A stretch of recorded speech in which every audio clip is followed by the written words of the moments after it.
I love my HBCU. And boy, I love it, I love it, I love my HBCU. And man, I hope my team they won one. I hope my team they won one. Yeah, man. I hope my team they won one. I hope my team they won one. I tune into the HBCU Sports Lab to see if my team won or lost. If they lost, I'm quiet as a mouse. But if they won, keep tab. I'ma do the dab, yeah. Dr. Cavil, he know what he be talking about. Mike and Charles, they know what they be talking about. They compress the analytic data with the hip hop. If you know them like I know them, they gon' tell you if your team, if they won or lost, and who the ball. So listen to Professor, yes sir, and pay attention, cause he gon' teach a lesson. This is Dr. Cavil with Inside the HBCU Sports Lab with Mike Washington and Charles Bishop. Mike Washington is on assignment. He is on the road, but guess what? We're on assignment too. But we figure out a way to do the show. Charles is already on assignment in Birmingham, as he will be one of the lead group of individuals giving you the sounds and sights of the 2025 SWAC Baseball Championship in Birmingham, Alabama at Ricks Field. The oldest, I can't just say old, the oldest baseball park in the United States, home of the Negro Leagues, obviously another baseball program as well. Historic with a lot of players playing there. When you talk about, obviously, Michael Jordan, basketball that played his minor leagues there, New York Yankee, Oakland A's, Reggie Jackson spent some time there and recently told his stories in terms of the time and age, which is appropriate when you think about all the things going on now. But from an HBCU perspective, we've seen Miles use that as their home baseball field this season. For a lot of time, we've seen some other Alabama State, Alabama A&M baseball games be played there as well. So a lot of history in that field.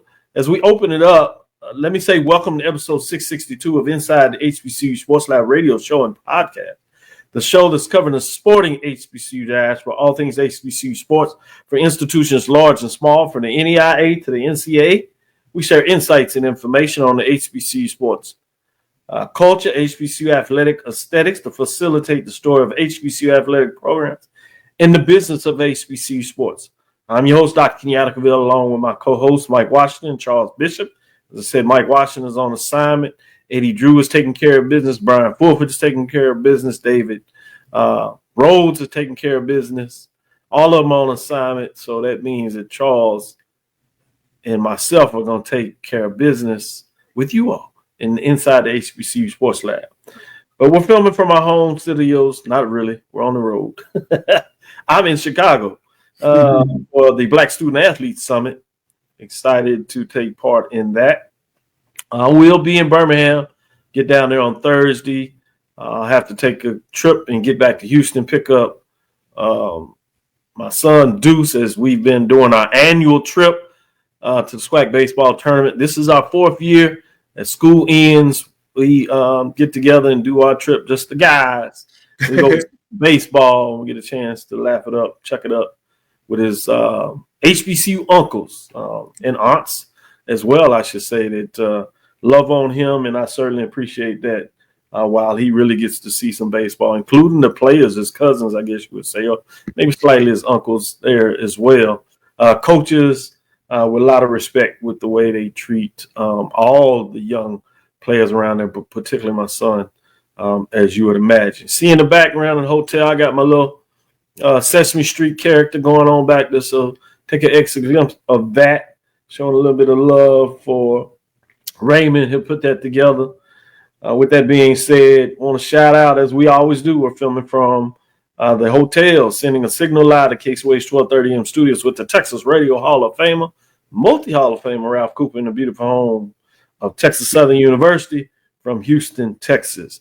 Charles, how are things going since you're already there? I know you were driving through traffic. You forget that all cities have that 5 o'clock traffic. Right. Trying to get your final pinpoints to be prepared for tomorrow. That's just how you do business, talking with coaches and looking at the facilities. Give us a little insight for those that can't get there till later, or some of those can only see on the television. Make them feel like that they're in person. Let me just say, I mean, I was a fan of a fan of history, fan of baseball history, a student of the Negro League.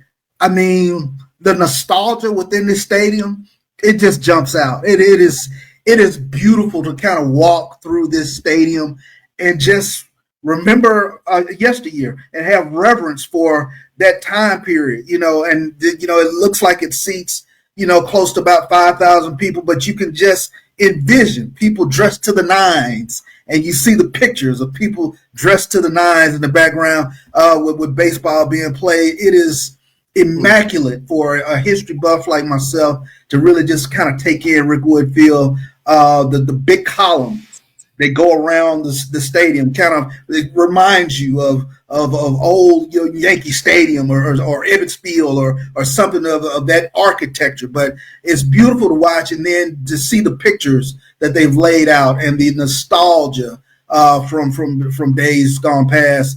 It is apropos to have HBCU baseball being played in this historic ballpark. I'm looking forward to it. Have they been able to put the SWAC touch on it to have all the logos? Have they finished that up? How does that mix in with obviously the history itself of the SWAC and SWAC baseball, but you mix that in with HBCU? And as I've done in some of my lectures, books and stuff, we know the unique connection between literally the Negro League and HBCUs, whether it's players that went on to play in the Negro League or players that have become coaches in the SWAC. What are your thoughts on that? Yeah, they were in the process of the signage part when I was over there kind of doing a site visit, and you can see, they're doing a tremendous job of really laying out the SWAC logo all throughout the ballpark. So it's really captivating to kind of take a look at. Again, the production crew setting up all the wiring and to make sure that they have the camera shots. I had to give them kudos for what they did at the softball championship in terms of having all the angles. So you're getting a first-rate broadcast, you're getting a first-rate production. Looking forward to working with it with Santoria and Brett Oates. So it's going to be a lot of fun. And, I was talking with a coach earlier today, and, he was saying, at this point, especially with regards to your pitching staff, just throw strikes. Just give my defense an opportunity. That's all we can ask for. We know we can hit with anybody. I'm not going to tell you which coach it was, but pretty much he's like saying every coach is probably kind of saying the same thing. Just put the ball in play, or just throw strikes and put the ball in play. Let our defense help you. And that's what this tournament is going to be about. It's about not giving the extra out. It's about not putting base runners on, getting into these big, long innings and wearing out a bullpen. So it's going to be a fun tournament. Good stuff. Good stuff. We're going to do the second half of the show where we take a deep dive and really look into the brackets now that they're official. We did a little bit and teased out some stuff last week in terms of what may or may not happen. Now we know what the lineups would be. And we essentially have, as AD did a great job of breaking it down, 2 4-team tournaments, if you would, where the champion of each tournament play each other in the conference championship for the conference tournament. So interesting to do that for the second half of the show. But I did want to get some news in here. So I want to get your thoughts on some news, what's hot in your mind in the second segment. I'm going to read an update on the article that came out yesterday that's fascinating me. We'll spend that second segment, kind of talk through that article and get your thoughts on what I provide for our listeners, for those that may not have seen it, which is going to be fascinating itself. But let's talk a little bit about some news of the day, HBCU world. What's on your mind in terms of that space? Well, and this is a great article on HBCU game day, but Tuskegee, the winningest program in HBCU football history, will host its first ever home night game on September 6th, 2025, a milestone, decades in the making. A tremendous interview that they had with Director of Athletics, Reginald Ruffin. But, part of the things that, he kind of talked about was the addition of lights at Cleve Abbott Memorial Stadium are more than just a game day upgrade. He talked about it being a strategic investment in Tuskegee's athletes and the university's broader goals. So, he talked about, athletics being the front porch to the university, and having those night games is going to be huge for Tuskegee in terms of what the fan experience that they're trying to bring down there to Tuskegee. So it's a fascinating interview, fascinating read. So that was one of the things that's in HBCU news today. Yeah, I want to give a shout out to AD Drew. You can go to Black College Nines. He did a great article in terms of SWAC baseball tournament, looking at the two divisions, how teams did each division in terms of playing each other, some of the top players, both in terms of hitters and pitchers. So if you get a chance, go check that out, particularly those that are going to be following the SWAC baseball tournament. If you want to know some names and get to know some of the players that Charles will be interviewing and talking to, and that you'll hear making plays or getting things done, making pitches as well throughout the tournament, to get a little early update on what that looks like. And you'll see many people referring it throughout the tournament. Go check out AD Drew and the work that he put together in terms of what that looks like. Fascinating work in so many different ways on that. I also wanted, since we're talking about the SWAC from that perspective, I want to talk about Bethune-Cookman claiming the regular season baseball championship title. First one in terms of the sports in the SWAC. Went down to the wire, played good baseball season long, and certainly earned the regular season championship.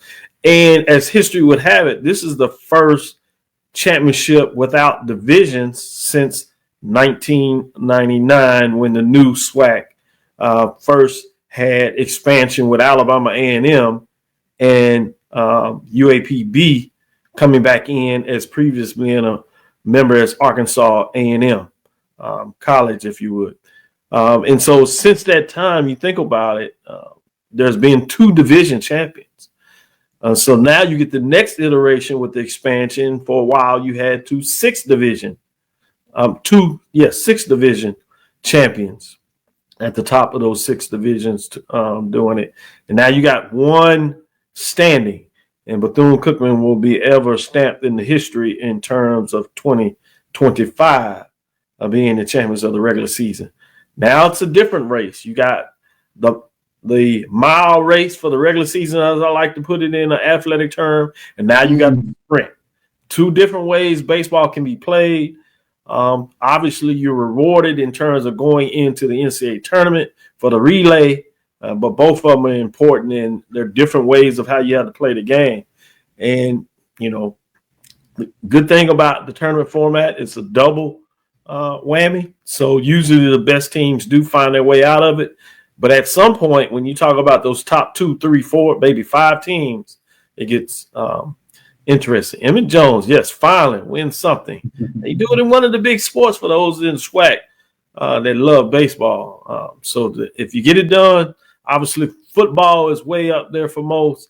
Basketball, men's and women's are pretty heightened. But baseball, for a lot of folks in the SWAC, is a perennial sport, and one that we talked about with expansion, that a lot of folks that love it would have their eyes on it in terms of what that looks like. So shout out in terms of Bethune-Cookman getting it done in the tournament. Fascinating work there. Any other news that you want to share in terms of what that looks like? Well, we have an embargo until about 6:30 Central Time, but want to let you know SWAC baseball banquet is going on right now, where they're going to announce the coach of the year. They're going to announce the newcomer of the year, pitcher of the year, co-hitters of the year, first and second team. So we'll wait until midway within the show to kind of make sure we go through and give out announcements. But as soon as it's over, I'm gonna probably peek my head in down there, see if it's still going on, and might get something to eat down there, Doc. So Doc, we're gonna get you out of here pretty much on time and let you get that way. But you're perfectly right. In fact, we'll do our first break now. We'll come back and talk a little bit about that news, see if we can run right up before 6:30, take our break and come back and break that news based on the embargo, which will be released at 6:30. We'll do it here on the show and share it. And then we'll have 2 last segments, if you would, shortened segments to talk about those two brackets. So we'll get all this in the show tonight. So let's take our first break and come back on the other side and get into some other news in terms of the entire landscape of NCAA Division I Power Football Conference, Super 2 conferences, and all that good stuff. To see your thoughts on that a little bit, Charles, and educate our listeners for those that have been following this and want to know more information and those that may not have heard it yet. What may be lurking around the door? Let's take our first break and come back on the other side and do just that. Planning an event? From weddings to corporate functions, CMJ Events LLC brings over 15 years of experience to make your vision a reality. Based in Metro Atlanta and serving statewide, even internationally, we provide versatile event planning and authentic catering cuisines tailored to your needs. Whether it's pre-game meals for student athletes, fundraisers, weddings, corporate functions, CMJ Events LLC is your one-stop solution for exceptional service and unforgettable food. Our diverse culinary heritage means we cater to all cultural taste, dietary needs, and food restrictions, making every meal uniquely yours. Let's make your next event unforgettable. Visit us on all social media at CMJ Events LLC or email us at cmjeventsllc@gmail.com. Also give us a call at 404-664-3882 so that we can start planning now.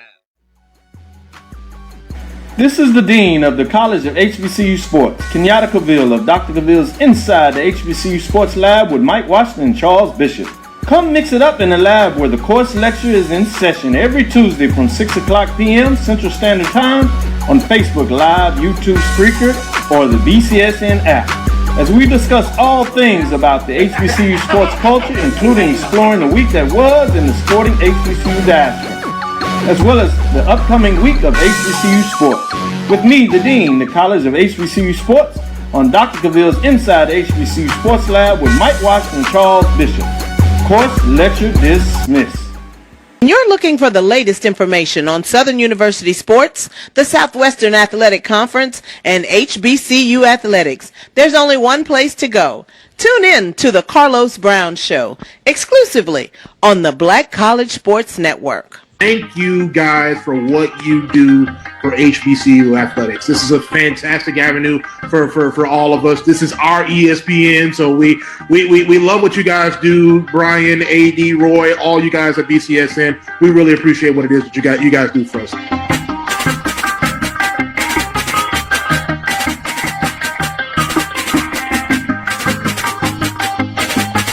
Compress the analytic data with your hip-hop. If you know them like I know them, they gon' tell you if your team, if they wanna lose, and who the ball.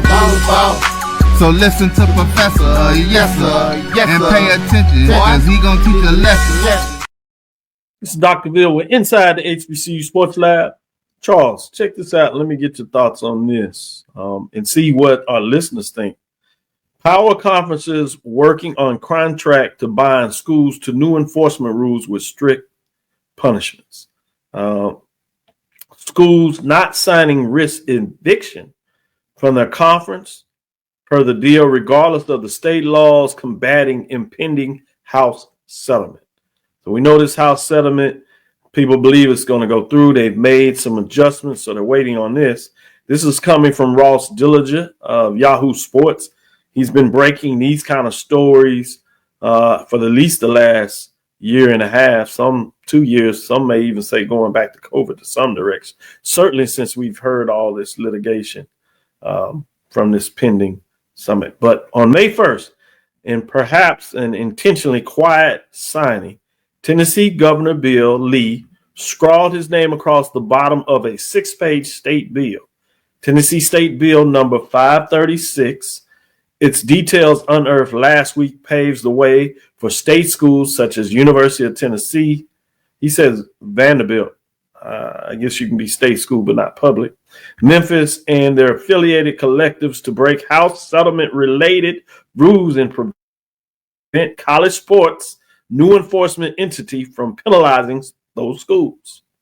In layman's terms, the law is a launched missile towards plans from the NCAA and Power Conference to police the revenue-sharing era of college sports.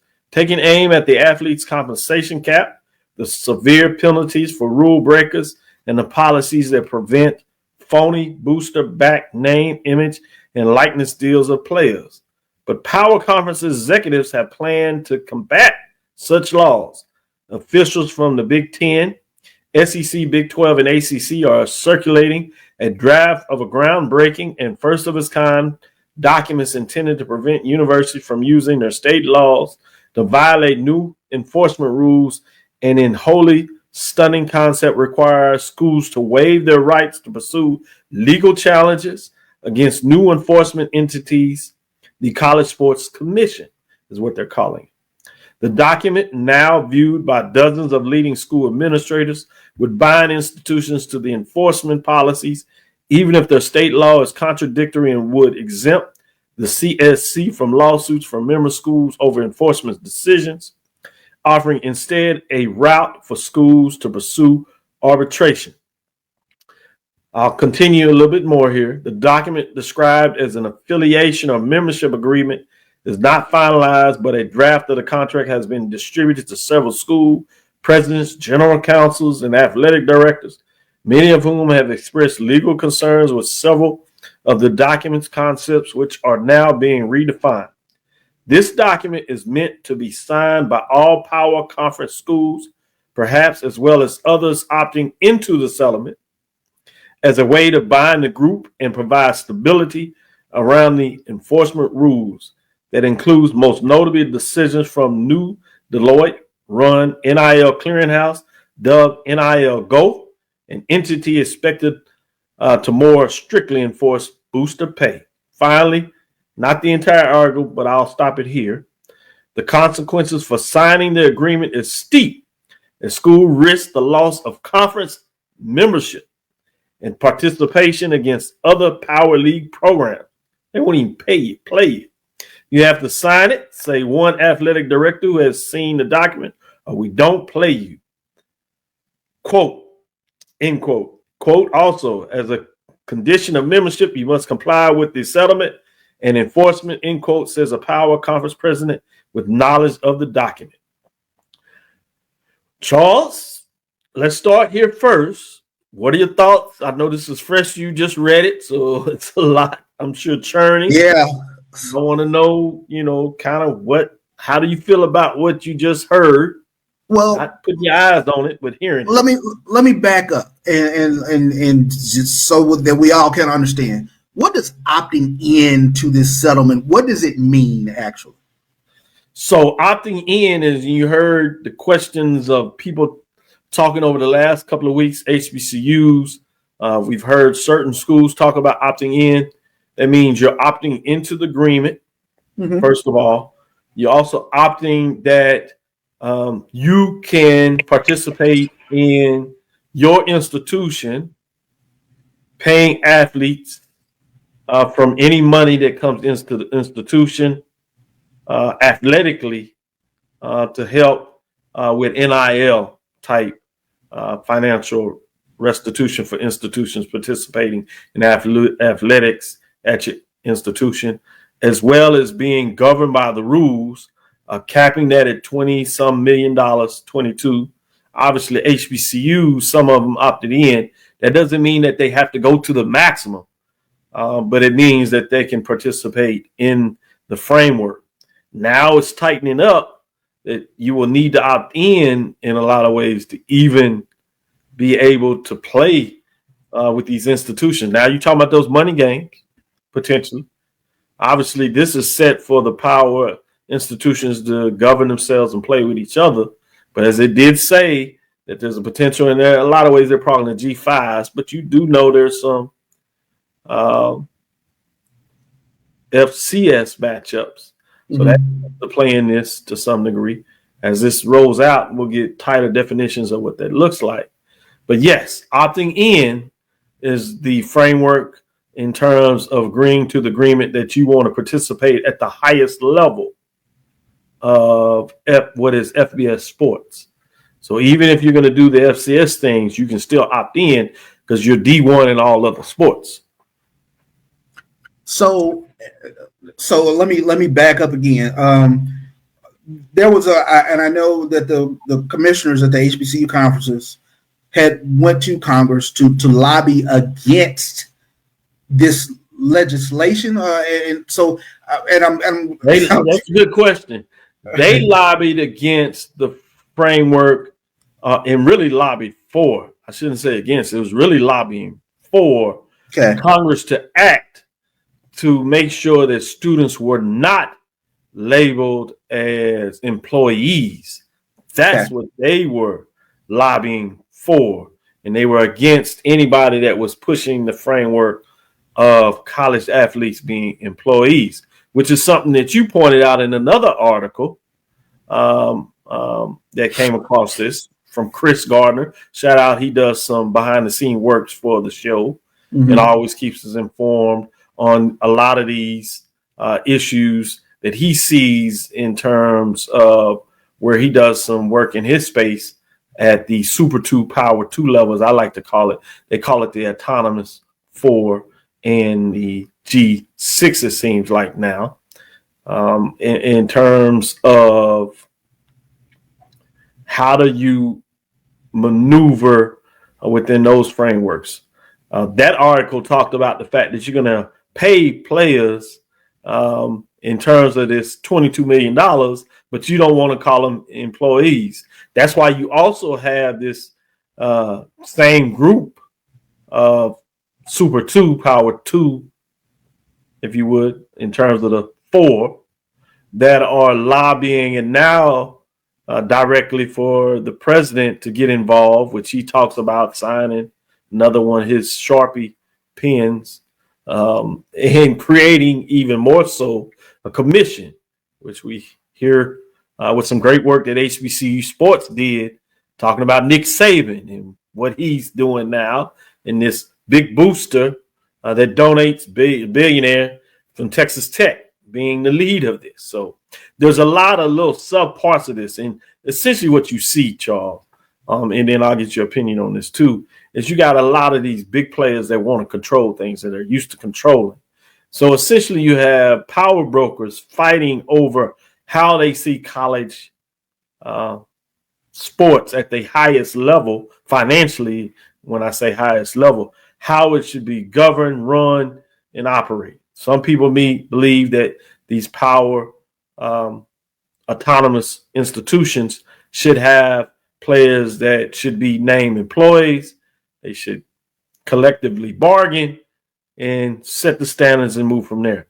The other folks that want to share some of the revenue, many of them will tell you they don't have a problem with NIL. They just don't want boosters doing things in the name of NIL to pay players what is obviously the market rate, because that's what you get in the market rate. You get whatever you can get, and the people will pay it. So essentially they are setting artificial caps. Let me put that out there. They pay these athletes. And people will say maybe at HBCUs, well, maybe somehow it would help us. No, we're too far gone with everybody else in some ways. And in my opinion, it's just going to further separate what that looks like if we're already not separated more. So, yes, I just want to keep everybody above what's going on, because there's a lot of things out there and it's moving so fast in different ways. So wanted to share that with you. Shout out to Edwin Moore, ESPN's 45th Annual Sports Emmy Awards. The Hitting Sports, a mini documentary submitted by SU students, is one of the finalists. Shout out to them. They also got that Emmy Award in regards to what that looks like. We've seen it from Alabama A&M.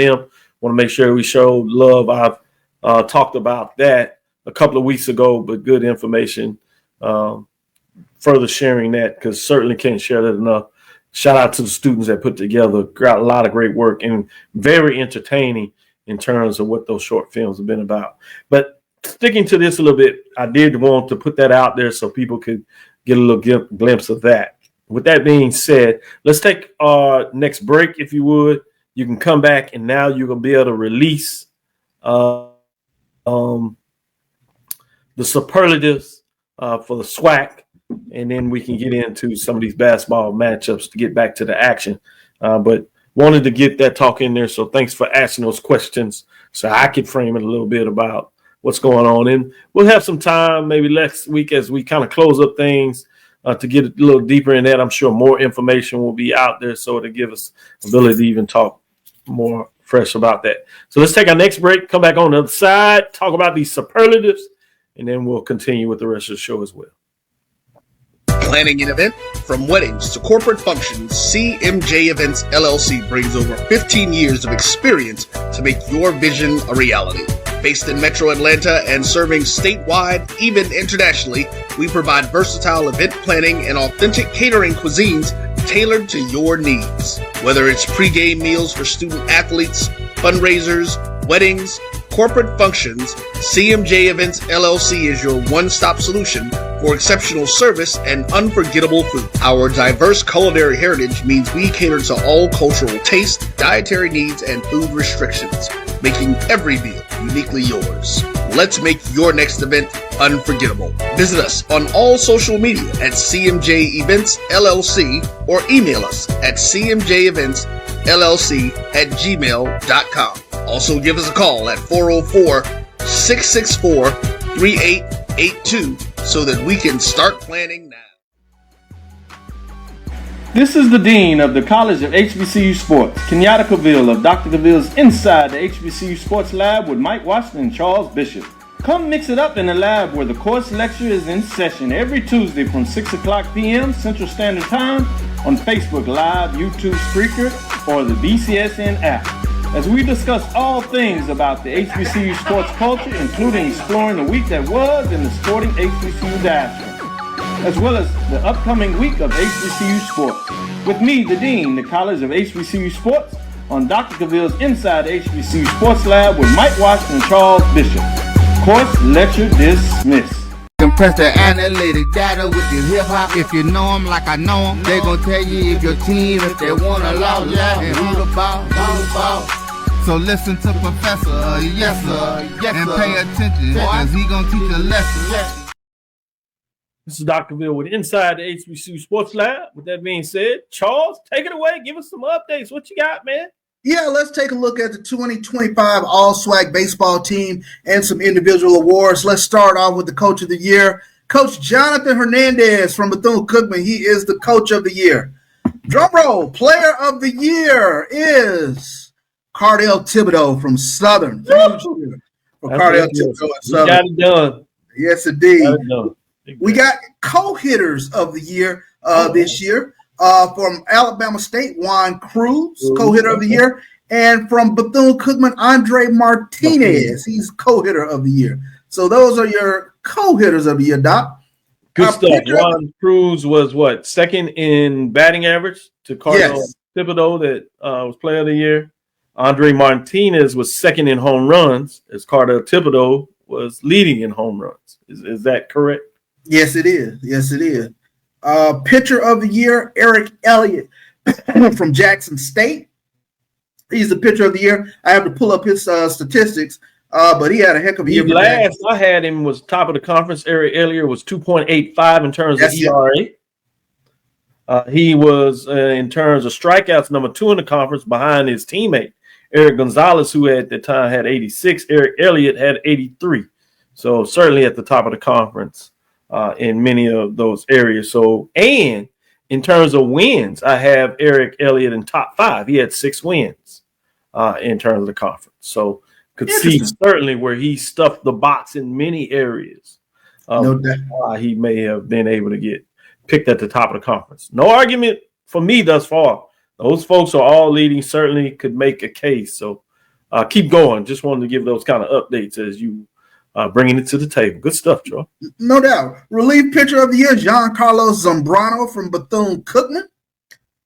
He is the, what's that? They used to call that the Fireman Award back in Major League parlance. But he's a relief pitcher of the year. Freshman of the year is Garrett Workman from Florida A&M. And probably no surprise, the newcomer of the year, Cardell Thibodeau from Southern. So congratulations to those guys for their individual superlatives. So we take a look now at the all SWAC baseball. Let's give those because we kind of interrupt and we did commentary. List again those top, just the names and the schools, those superlatives that you got, so everybody can get those. And then let's break it down for the rest of them as you were going to do. Sure thing. Coach of the Year, Jonathan Hernandez from Bethune-Cookman. Player of the Year, Cardell Thibodeau from Southern. We got co-hitters of the year, Juan Cruz from Alabama State and Andre Martinez from Bethune-Cookman. They are your co-hitters of the year. The pitcher of the year is Eric Elliott from Jackson State. And the relief pitcher of the year is Giancarlo Zambrano from Bethune-Cookman. The freshman of the year, Garrett Workman from Florida A&M. And the newcomer of the year is, of course, Cardell Thibodeau from Southern. So tremendous individual accolades for those gentlemen. Good stuff. Good stuff. Can you break down the first team at least? Let's take a look at the first team. The catcher, saw him up close, man. He has a gun. Brody Popple from Florida A&M has a heck of an arm. He is all SWAC first team catcher. At first base, Juan Cruz from Alabama State. At second base, Jesus Venegas from Bethune-Cookman. At third base is Jay Campbell from Florida A&M. The shortstop, I call him the human Hoover, Bryce Hughes from Texas Southern. So that is your infield. Again, there's Brody Popple, a catcher from Florida A&M. Juan Cruz at first base from Alabama State. Jesus Venegas from Bethune-Cookman. Second base. At third base is Jay Campbell from Florida A&M. And at shortstop is Texas Southern's Bryce Hughes. The DH on the first team is Taj Bates from Southern. A lot of representation from the Southern Jaguars. And now let's take a look at the outfield. Cardell Thibodeau from Southern. Andre Martinez from Bethune-Cookman. Cameron Douglas from Alabama State. Those are your outfielders on the all SWAC baseball first team. The pitchers are Eric Elliott, first team from Jackson State. Kenny Fabian from Arkansas Pine Bluff, and Giancarlo Zambrano from Bethune-Cookman is your relief pitcher. So that's the all SWAC first teamers. Good stuff. Good stuff. Congratulations to the all SWAC first teamers. Let's go with the second team all SWAC, Charles. Let's take a look at all SWAC second team. Chris Marcellus is the catcher from Grambling. At first base is Wilbert Perez from Jackson State. At second base is Alex Espelon from Alabama State. At third base is KJ White from Southern. And at shortstop is Jeter Polito from Bethune-Cookman. The DH on the second team all SWAC is Damian Garcia from Texas Southern. Let's take a look at the outfielders. Trey Rutledge, tremendous year from Alabama A&M. Darrell Lee from Bethune-Cookman. And Jordan McClatty from Jackson State. So that's your infield and outfielders. Your pitchers on the second team, Johan LeBoy from Alabama State. Edwin Sanchez from Bethune-Cookman. Nick Luckett, great year for Southern on the mound. He's represents Southern. Ethan Bates is the relief pitcher from Grambling State, and Peyton Huff from Southern. So a lot of representation from the Southern Jaguars on this first and second team. Yeah, they got it done in terms of stats. Not quite win, but they did make the tournament. So that's always going to be a dangerous team when you talk about how much talent is on the team. It's going to create some interesting matchups, and we'll talk about that on the other side. But as we get prepared to go to this next break, I did want to point out, I did not hear you mention anybody from Prairie View A&M University. No representation from Prairie View. No representation from Mississippi Valley State. No representation from Mississippi Valley. Nor Alcorn State. Right. So those three of the four teams that were left out, we did have Alabama A&M was left out, but shout out to Trey Rutledge. Mm-hmm. Alabama A&M, he was able to get on the second team.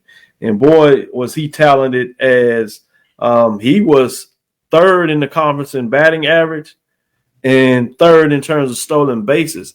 If his team did better, you'd imagine he probably would have made first team. But credit to him when you show that much talent, even though you're left out of that final first 8, you still were able to climb and get accolades with coaches respected what you brought to the table.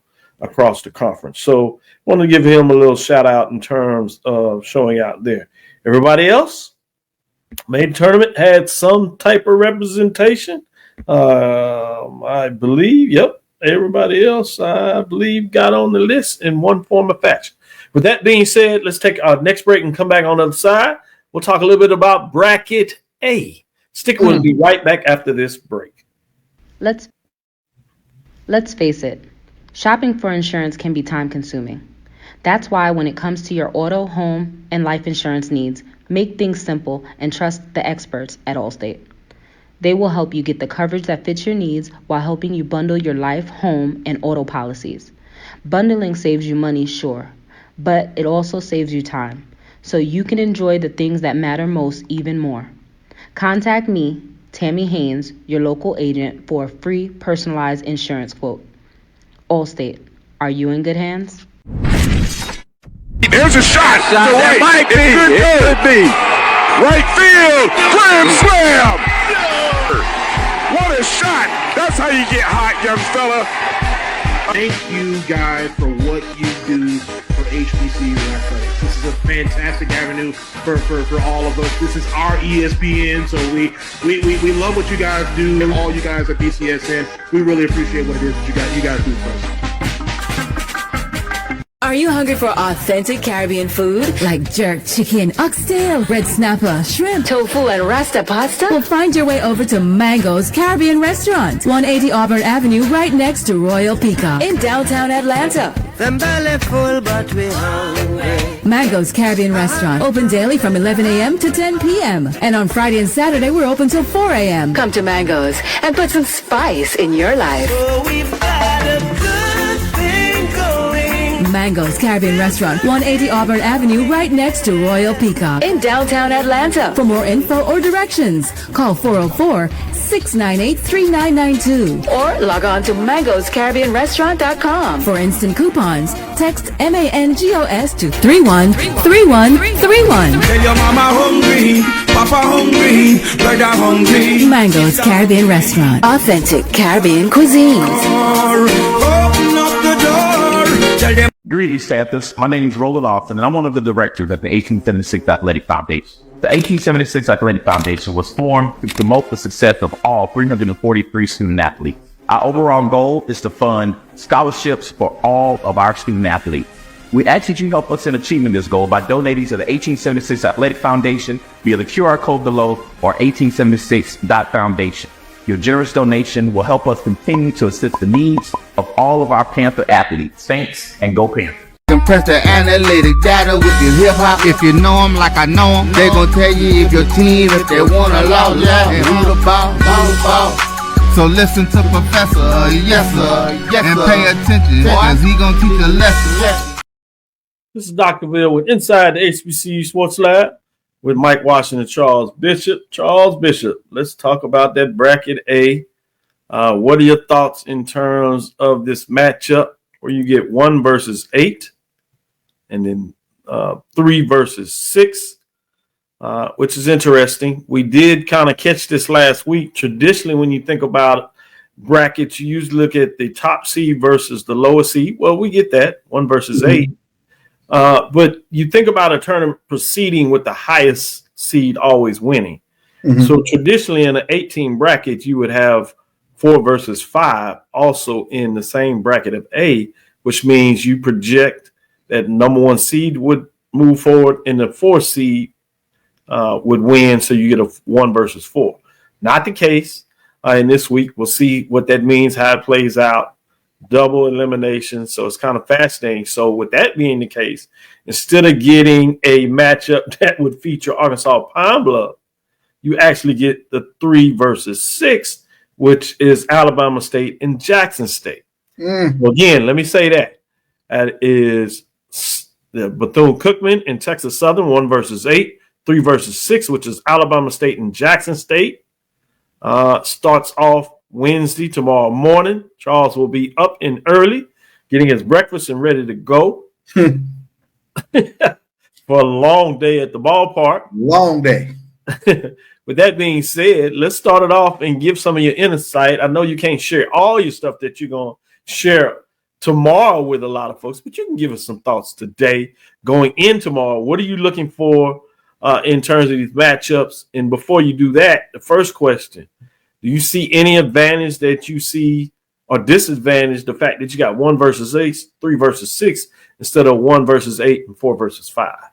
I think it really does help Texas Southern tremendously that they did get a win last week against Bethune-Cookman. On last Friday, they beat Bethune-Cookman 5-2. So the question for me jumps out: Does James Malone get to start again against Bethune-Cookman? He really did a heck of a job against Bethune-Cookman on this past Friday.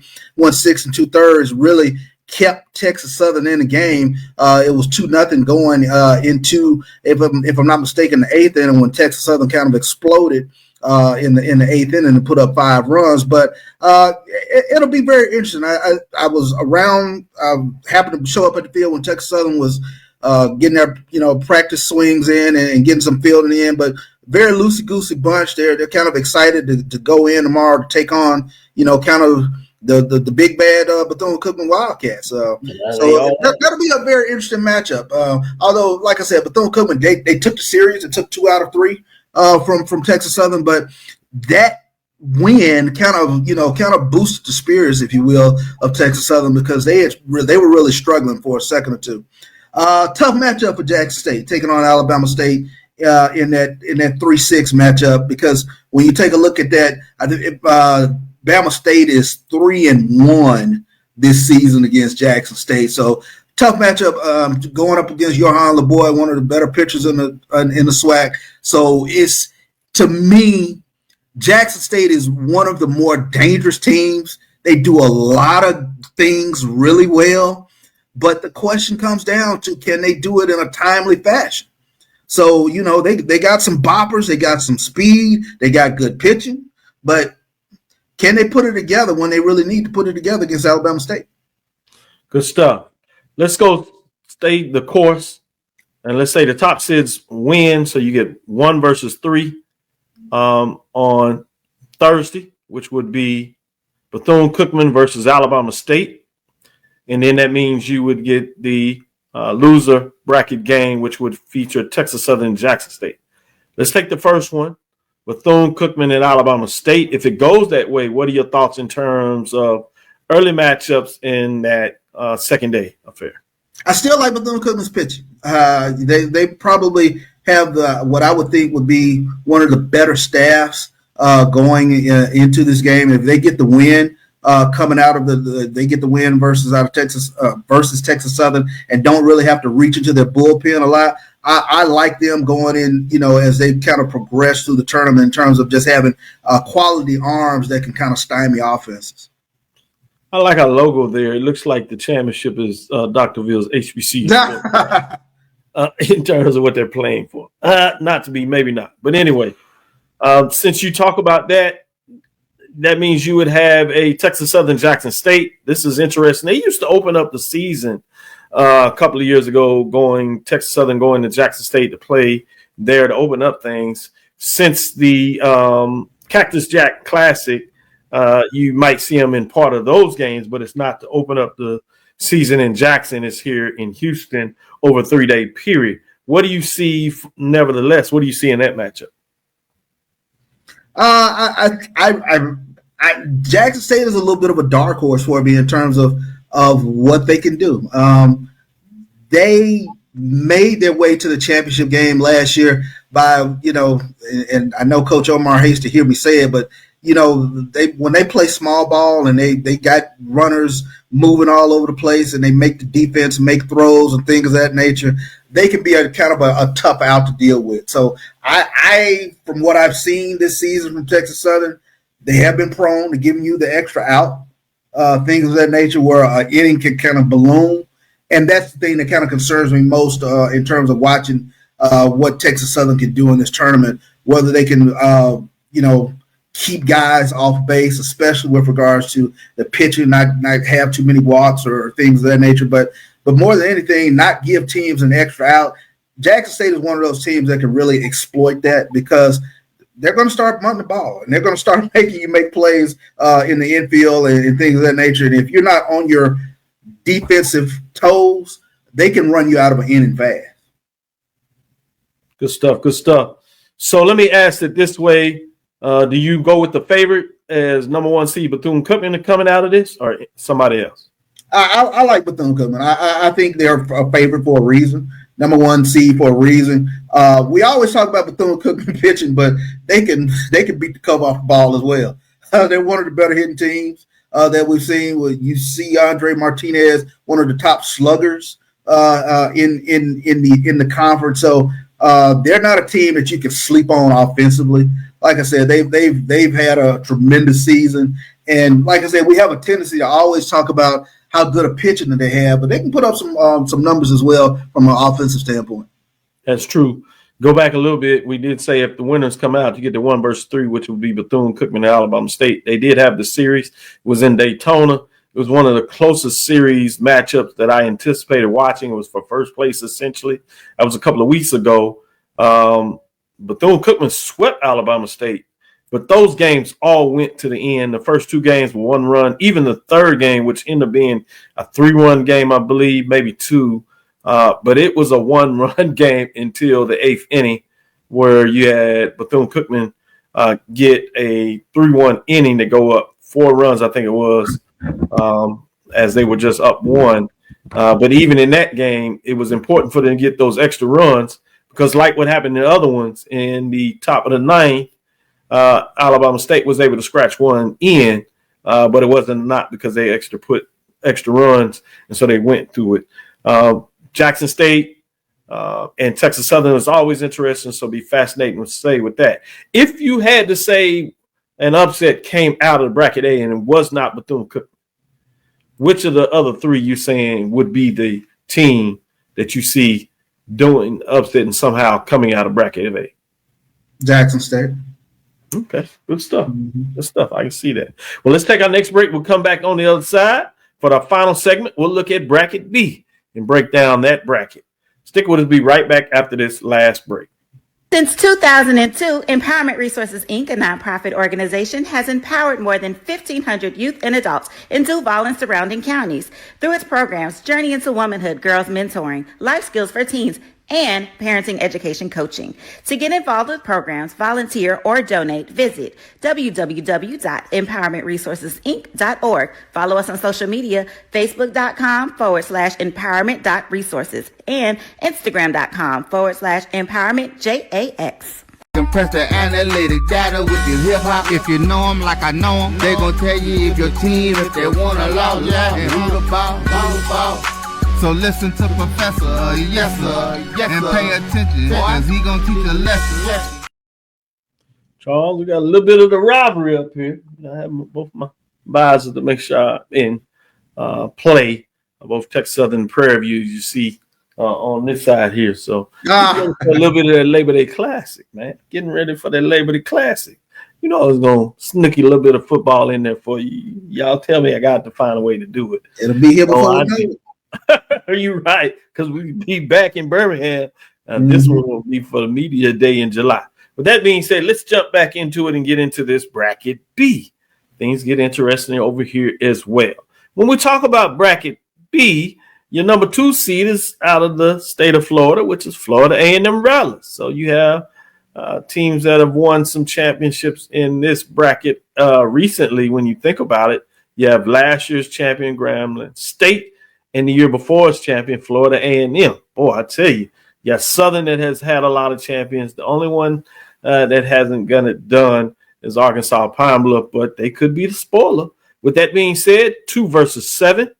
Boy, you talking about Carlos, I don't know if he likes this matchup or doesn't like this matchup. I know one thing he doesn't like, which is the colors of Florida A&M, the orange and green. Well, Roy says he loves them just fine. With that being said, you got the 2 versus 7, Florida A&M and Southern, that 12 o'clock game, if you would, on Wednesday, and then you have the nightcap. 4 versus 5, Arkansas Pine Bluff versus Grambling. They played earlier. Grambling took 2 out of 3. You did have a matchup for FAMU and Southern. That was in the Major League Baseball. Southern at that time was pounding the ball, and they jumped on FAMU and only allowed them to score runs. I think they put up 16, 17 runs in that matchup. I know that was long time ago, beginning of the season, but with everything else that has been played, what do you say about bracket B in terms of the matchup, first going with FAMU and Southern, and then we'll come back and talk about the other matchup? Well, I think you touched on it. I mean, that was a long time ago, but Southern did beat Florida A&M 17-1 in that game back on February 25th. So that's something that they can kind of keep in their back pocket. But the question for me with regards to Southern, do they get any pitching in this tournament? Once you get beyond Nick Luckett, what happens behind Nick Luckett? So the question for me is, can Southern get off to a good start tomorrow against Florida A&M? Can he keep Florida A&M's bats off balance? We saw with regards to Florida A&M, they can kind of string, some innings along by getting some quality base hits. Got great guys, Brody Popple, Jay Campbell, two guys that are in the front part of their lineup. Very tough to get out. We saw them stay on base constantly when they came out to Houston and took on Texas Southern. So the question for me is, Florida A&M's pitching. Can they keep those Southern bats at bay? You got guys with some serious power. We talked about Cardell Thibodeau. We talked about Taj Bates, but KJ White's another one. They got guys up and down that lineup that can really hit the ball, but can Florida A&M's pitching stymie that? The intriguing one to me, Doc, is Arkansas, Pine Bluff, and Grambling. Grambling, when you take a look at the series this year against UAPB, they're 3-2 against UAPB, but Grambling can mash baseball. We saw that in the tournament last year. They got a couple of guys, Cameron Hill being one of them. If you haven't heard of him, you're going to hear his name in this tournament. He can knock the cover off the ball. They're right behind Bethune-Cookman. Bethune-Cookman, I believe, 86 home runs on the season. Grambling, 75 home runs on the season. So they got guys up and down that lineup that can really hit the baseball. And we saw with Grambling last year. Once, they got a little bit of pitching because they came out of the losers bracket last year. But, I mean, who is that one middle reliever that's going to give them a quality 3-4 innings to where those bats can really get up and going? That's what I keep looking for in this tournament. Oh, good stuff. Let's go with that 4-5 Arkansas Pine Bluff, since you kind of touched on it a little bit. What has you so intense about this matchup? What has you excited and say, hey, keep your eyes on this? Well, I think if the starter tomorrow is Kenny Fabian, he's one of the better pitchers in the SWAC. First team all SWAC, if I'm not mistaken. We went over that list, but him going up against this Grambling lineup, and like I said, they're 1 through 5. They can pound the cover off the ball. They're a very dangerous team, and from talking to a couple of parents who've watched them during the course of the season with Grambling, they kind of feed off of each other. If one gets one, then it just kind of something that catches down up and down the lineup. So it's going to be very interesting if they can get Fabian off balance a little bit tomorrow. Their bats can really take over. Again, this traditionally, if you talk about an 18 bracket, you have 2 versus 7 instead of 4 versus 5, 3 versus 6. Do you think this bracket becomes more challenging the way it is now, or if it had the 3-6 matchup as you would see in a traditional 18 bracket? This is pretty challenging. I mean, if I'm Florida A&M, I don't know if I really want to see Southern from the jump. Everybody's ace is usually pretty good. I tell everybody. Yeah. Ace, I think everybody's ace is pretty good. Ace is pretty good. So, and as baseball is played, if you get deep in the game, you think about a tournament action, a play or two can be the difference in terms of that, which is different when you get into a 3-game series. Even if you somehow give up that first game, traditionally the better team is going to weigh themselves off over the next 3 games. No doubt. And so they'll win a 2-game series. And we see that even with sweeps where the first game may be close, or at least one game is close, even if they move around the pitchers to day 2 because they think of a better matchup. You usually see one game even between teams that are not record-wise equal that take place. So fascinating when you talk about that a little bit. Another little intriguing point with me, Doc, in terms of looking at Florida A&M and Southern, we talked about Brody Popple being one of the better catchers in the SWAC, first team all SWAC catcher, but going up against that Southern lineup, they are one of the best base stealing teams, not just in the SWAC, but in the country. They've stolen 183 bases on the season. I think the next closest team to Southern in the SWAC is still 30 stolen bags behind them. So once they get on base, they're taking off running. So it'll be a very interesting cat and mouse when you talk about the Florida A&M defense versus Southern's base runners once they get on. Good stuff. A couple more questions and we'll call it a show. When we look at it, if we extend this out, and we go with the top seeds winning, that means your second matchup between winners would be 2 versus 4. And then your loser bracket would be a Bayou Classic on the dirt, which would be Southern versus Grambling, a 7 versus 5. With that being said, 2 versus 4, FAMU, Arkansas Pine Bluff, and Southern versus Grambling. What do you think in those matchups? I would like. You said 2. Did you say 2 versus 4? Yeah, and so we're projecting with the top seeds coming out, which means you would have 4 defeat the 5, so 4 would move on. Yeah, you have 2 beat 7, so that means you get a 2 versus 4, FAMU versus Pine Bluff, and then the loser bracket would be the losers, Southern and Grambling. No, I think Florida A&M has the pitching. The requisite pitching that could sustain them through the course of the tournament. So I would like them. They would be the favorite to me against Arkansas Pine Bluff, against Grambling. I think they are that team that can sustain just quality baseball throughout the course of the tournament. So although I know we're going to see surprises in the tournament, I wouldn't be shocked at the end of the day if it was Bethune-Cookman and Florida A&M 1 versus 2 fighting it out.